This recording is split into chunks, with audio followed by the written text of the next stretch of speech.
अस्सलामुअलैकुम वरहमतुल्लाहि वबरकातुहू। सामीन मुहतरम, आज की गुफ्तगू का मौजू है कि हम अपने बच्चों की नमाज के लिए तरबियत कैसे करें। तो मेरे भाई, ये अल्लाह के नबी सल्लल्लाहु अलैहि वसल्लम का भी हुक्म है कि जब बच्चा 7 साल का हो जाए उसको नमाज की तरगीब दो, तरबियत दो, उसको समझाओ, नमाज का तरीका बताओ, ताकि वो आस्ता आस्ता नमाज की तरफ राग़िब हो, नमाज सीखनी शुरू करे, नमाज पढ़ने का तरीका सीखना शुरू करे। आप देखते हैं कि आज 80 साल के बूढ़े, 70 साल के बूढ़े पूरी उम्र उन्होंने गुजार दी है, लेकिन उनको सही नमाज अदा करनी नहीं आती। नमाज के जो हकामात हैं, जो रुकन है, कोई सही अदा नहीं कर सकते। इसकी वजह क्या है कि बचपन में उनको किसी ने बताया ही नहीं, उनकी तरबियत ही नहीं की, किसी उस्ताद के पास गए ही नहीं।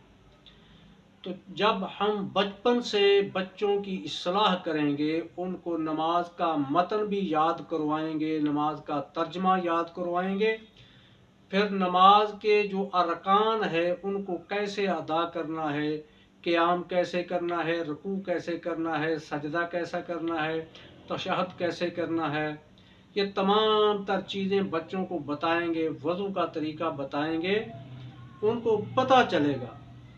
और इसका बेहतरीन तरीका ये है कि जो वालिदैन है उनके लिए ये लाजमन है कि वो ख़ुद नमाज पाबंदी से अदा करें और वक्त पर अदा करें। जो वालिद है उसका ये फ़र्ज़ बनता है कि जब भी मस्जिद में जाए और बच्चे को उंगली के साथ लगाकर मस्जिद में लेकर जाए, मस्जिद में लेकर जाए, मस्जिद से लेकर आए और उसको पता चले, बच्चे को पता चले कि ये हम मुसलमान हैं और ये हमारा इस्लामी मरकज़ है, इसके अंदर हम अल्लाह की इबादत करते हैं। तो जब वालिद बच्चे को साथ लेकर जाएगा, लेकर आएगा, नमाज पढ़ेगा और उसको अपने साथ खड़ा करेगा, उसको बताएगा, समझाएगा, तो बच्चा जब बचपन की उम्र में होता है तो उसका माइंडसेट ऐसा होता है कि जो चीज़ आप उसको बताएंगे, समझाएंगे, वो फ़ौरन उसका दिमाग पिक करेगा, बच्चा फ़ौरन उसको अपने दिमाग के अंदर सेव करेगा। आप देखते हैं छोटा सा बच्चा होता है, 2 साल का, 2.5 साल का, आप जो उसको बात बताते हैं, जैसी आदत डालते हैं, उसके ऊपर वो पक्का हो जाता है, क्योंकि वो बचपन की उम्र में बात को ज़्यादा पिक करता है। और जो बच्चियां हैं उनके लिए, जो माँ है उसके लिए हुक्म है कि खुद भी नमाज पढ़े घर के अंदर और बच्चियों को भी नमाज का तरीका सिखाए और उनको साथ खड़ा करे। और बेहतरीन हाल ये है कि जो मर्द हजरात हैं वो नफली नमाज घर में पढ़ें, फ़र्ज मस्जिद में जाकर पढ़ें। नफली नमाज घर से पढ़कर जाएं और घर में आकर पढ़ें और फर्जी नमाज मस्जिद में पढ़ें। उसका फ़ायदा क्या होगा?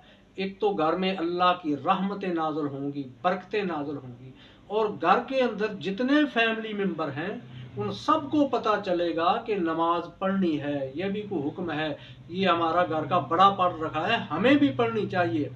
वो आपसे सब सीखेंगे, शर्मो शर्मी वो भी इंशाल्लाह नमाज पढ़ना शुरू कर देंगे। और दूसरी बात, जब बच्चे मस्जिद में जाते हैं, ज़ाहिर बात है बच्चे बच्चे होते हैं, बच्चों का ज़हन बच्चों जैसा ही होता है, वो मस्जिद में कुछ सीखने जाते हैं, कुछ हासिल करने जाते हैं। और कुछ बुज़ुर्ग लोग जो मस्जिद में नमाज पढ़ने के लिए आए होते हैं, उनकी को अपनी तबीयत होती है, उम्र की वजह से, बुढ़ापे की वजह से वैसे ही उनके अंदर चिड़चिड़ापन आ चुका होता है और बच्चों को डराते हैं, दबकाते हैं, बुरा भला कहते हैं, मस्जिद से आने से रोकते हैं कि मस्जिद में शोर करते हैं, ये करते हैं, वो करते हैं, ना लेकर आओ। तो मेरे भाई बच्चों को अगर मस्जिद में नहीं लेकर जाओगे साथ, तो कहाँ लेकर जाओगे? किसी सिनेमा में लेकर जाओगे, थिएटर में लेकर जाओगे, किसी क्लब में लेकर जाओगे, कहाँ लेकर जाओगे? बच्चों को मस्जिद में लेकर जाओगे तो उनको पता चलेगा। एक दिन शोर करेंगे, 2 दिन करेंगे, 3 दिन करेंगे, आखिर जब तुम्हें देखेंगे, बड़ों को देखेंगे, तो इंशाल्लाह उनकी भी सलाह होगी, खुद ब खुद वो सुधर जाएंगे, अपनी सही लाइन इख्तियार करेंगे। देखेंगे कि मेरा वालिद है, भाई है, चचा है, ताया है, वो यहाँ आके खामोशी से खड़ा होता है, ऐसे ऐसे नमाज पढ़ता है, वो ऐसे करता है, ऐसे करता है, मैं भी करूँ। अक्सर आपने देखा होगा कि बड़ा नमाज जमात खड़ी होती है, बड़े नमाज पढ़ रखे होते हैं, और जो छोटा बच्चा साथ गया होता है ना, साथ गया होता है अपने वालिद के साथ, भाई के साथ, या चचा के साथ, ताए के साथ गया होता है, तो वो जाहिर बात है वो बिल्कुल छोटा होता है, वो फिर ऊपर नजर उठा उठा कर बार बार देखता है कि ये क्या कर रखे हैं, इन्होंने कैसे हाथ बांधे हैं। और जब रुकू करते हैं तब भी उनको देखेगा, जब रुकू से सर उठाएंगे तब भी उनको देखेगा। तो ये मस्जिद बच्चों का वो इदारा है, वो मरकज़ है जो बच्चे की सलाह के लिए मरकज़ी किरदार अदा करता है। वहाँ से बच्चे को कुरान की तालीम मिलती है, हदीस की तालीम मिलती है, दीन की तालीम मिलती है। नमाज के साथ साथ मसाजिद के अंदर बच्चों को सपारे के लिए भेजा करो, कुरान पढ़ने के लिए भेजा करो।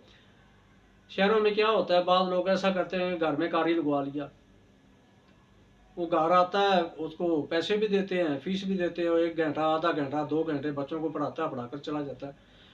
उससे आपके बच्चे कुरान तो पढ़ जाएंगे, कुरान तो पढ़ जाएंगे, लेकिन उस तरबियत से बिल्कुल फारिग रखेंगे जो तरबियत उनको मस्जिद से मिलनी थी। उनको मस्जिद का रास्ता याद नहीं रहेगा।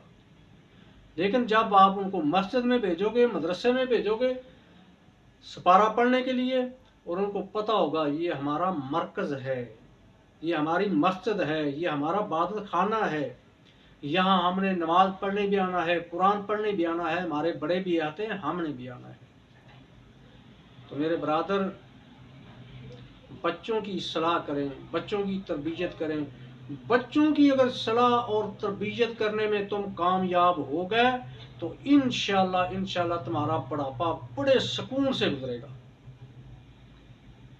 तुम्हारा बुढ़ापा बड़े सुकून से गुजरेगा, तुम्हें बुढ़ापे में कोई दुख तकलीफ इंशाल्लाह नहीं आएगी। अगर तुम बच्चों की सलाह करने में, उनकी तरबियत करने में नाकाम रहे, फिर वही बच्चे बड़े होकर तुम्हारे सामने भी खड़े होंगे, तुम्हारा गिरेबान भी पकड़ेंगे, माँ का दुपट्टा भी खींचेंगे, तुम्हारी बात भी नहीं मानेंगे, और तुम्हारे से आंखों में आंखें डालकर बातें करेंगे। तो अपने बच्चों को नमाजी बनाएं, उनकी सलाह करें, इंशाल्लाह तुम्हारे दुनिया से जाने के बाद भी ये तुम्हारी तरबियत तालीम काम आती रहेगी। अल्लाह हमें अमल की तौफीक अता फरमाए। अस्सलामु अलैकुम।